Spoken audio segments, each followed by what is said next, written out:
Dear first year students, hope you are continuing your studies despite the challenges created by the global pandemic.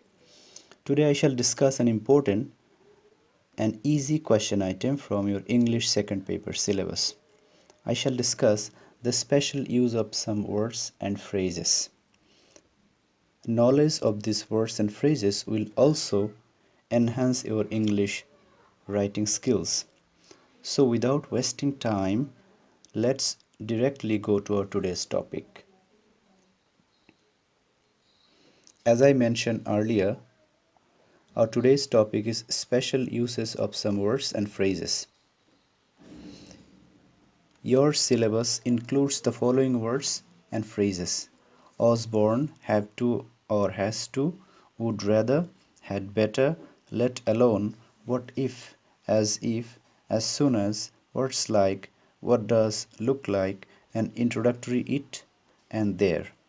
However, the previous HSC examination board questions show that you also need to learn the use of some other words and phrases. Here I have listed the important words and phrases which you need to learn for your HSC examination. They are would you mind, list, unless, as fast as long as, used to, no sooner had than, hardly had, when or before, scarcely had when, and in case. If you understand the use of these words and phrases, I hope you will be able to obtain full marks from this question item. Besides, your English writing skill will also improve.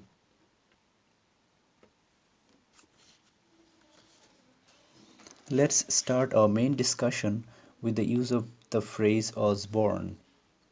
You know, the verb born is the past participle form of the verb bear, which means give birth to. The phrase was born is used only in passive mode without the use of by. Firstly, it is used to indicate birthplace and time. Time means any specific time, day, month, year, etc. For example, she was born in Tokyo. I was born in a small village. The child was born at 6 a.m. in July 2015. He was born in 1976. In the above sentences, was born is used to indicate birthplace and time of somebody. Secondly, Osborne is used to indicate the start of an idea, an organization, a feeling, etc. For example, this is the city where the movement was born. There is no telling exactly when the earth was born. And finally, I shall show you the use of Osborne with some prepositions such as into, of or to, and with. Look at the sentences. She was born into a very musical family. He was born of or to German parents. She was born with a weak heart. I think you already understand the use of was born in sentences. Our next words or phrases are have to or has to. Have to or has to is used to say that something is necessary and should be done. They are used to indicate necessity, obligation, or certainty. Remember, must, have to, have got to, or has to carry the similar meaning and are used in present situation.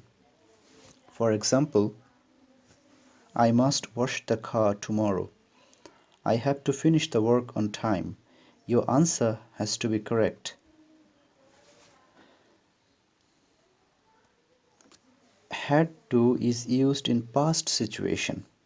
For example, we had to carry on our own luggage. I had to consult a doctor. Finally, will have to and shall have to are used in future situations. For example, we will have to borrow the money we need. I shall have to go to the dentist tomorrow.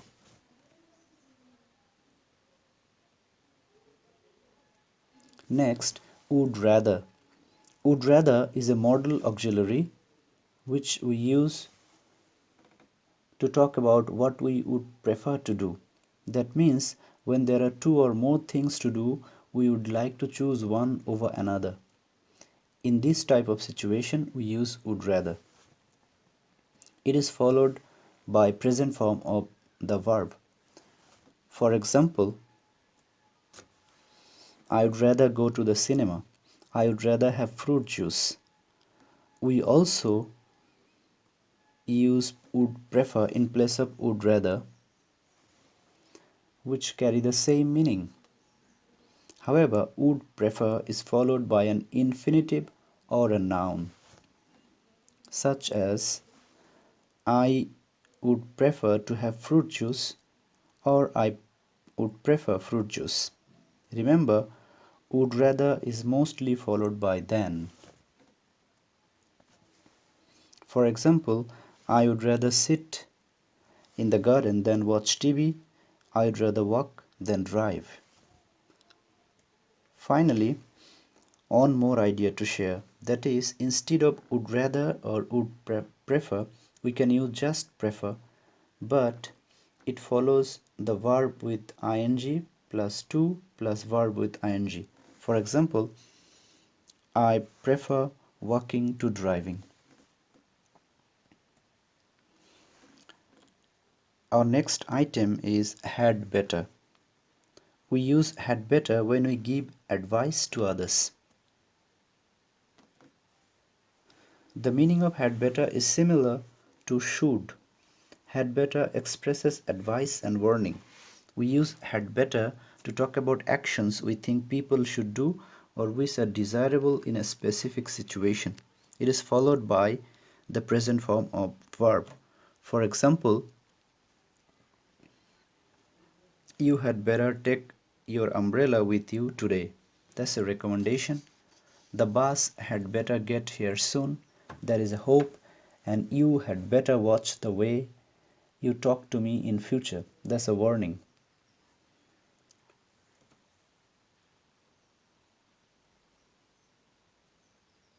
Secondly,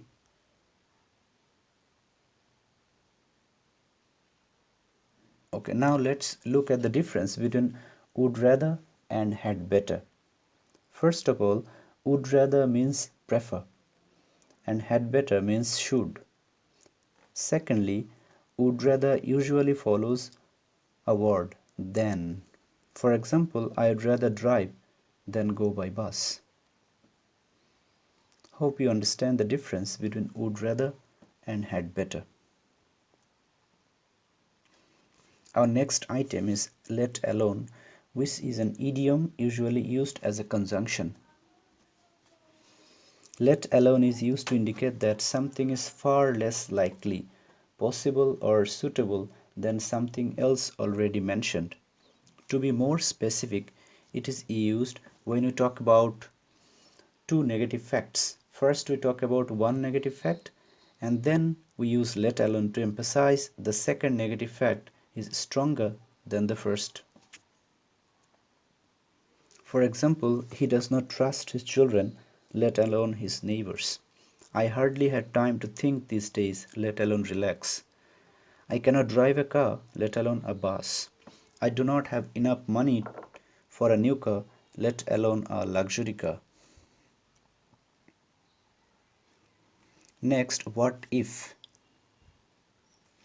What if is a phrase used at the beginning of a sentence to indicate consequence of an action.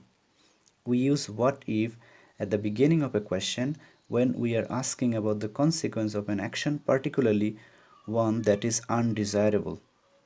We refer in this way to present, past, and future circumstances. For example, what if there are jellyfish? You won't want to swim in the sea then. What if the ice had cracked? You would have disappeared in the icy water. What if you had slipped? You would have fallen right down the cliff. Our next item is as if. Remember, the expression as though and as if mean the same. They are conjunctions. We use as if and as though when we are giving a possible explanation for something or saying that something appears to be the case when it is not. For example, he talked as if he knew all about it. He felt as though or as if all her worries had gone. He acts as if or as though he were rich. Next, as soon as, which is a conjunction that indicates time. Remember, as soon as, when, once, as, etc. mean the same. We use as soon as to talk about a specific point of time when something happened or will happen. If we say that something happens as soon as something else happens, we mean that it happens immediately after one thing. For example, she burst into tears as soon as she saw him.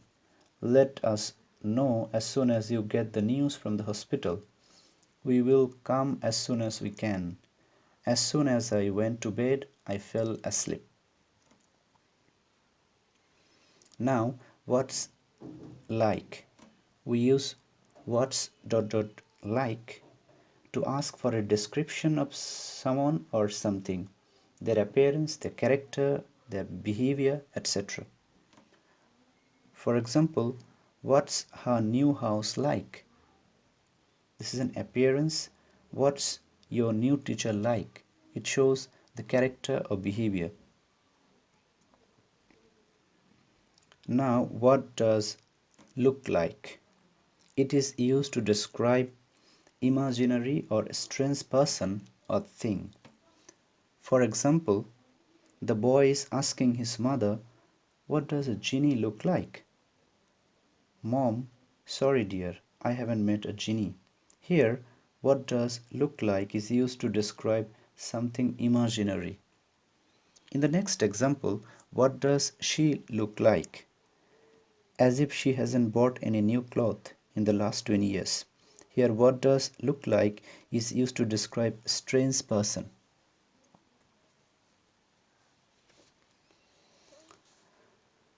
Dear students, our next item for discussion is introductory there.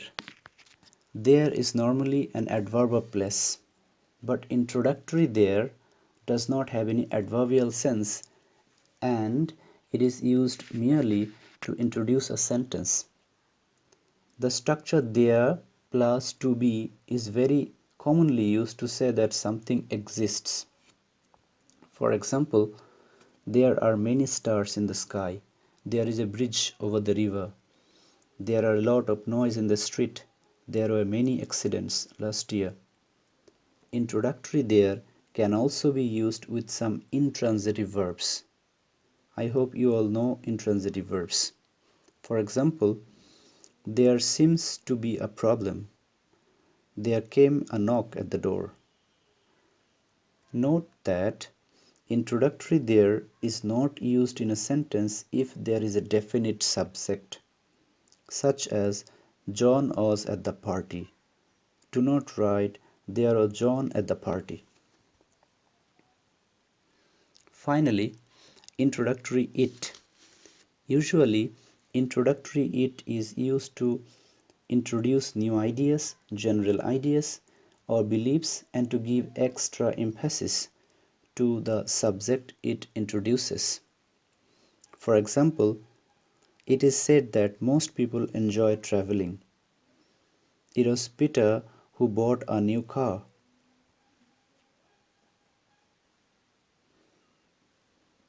When the subject is an infinitive phrase, the sentence often begins with it. For example, it is easy to learn English. It is dangerous to play with fire. Again, when real subject is a phrase that includes a gerund, it is used as a provisional subject to begin the sentence. For example, it won't be any good complaining to the manager. It is silly throwing away this opportunity.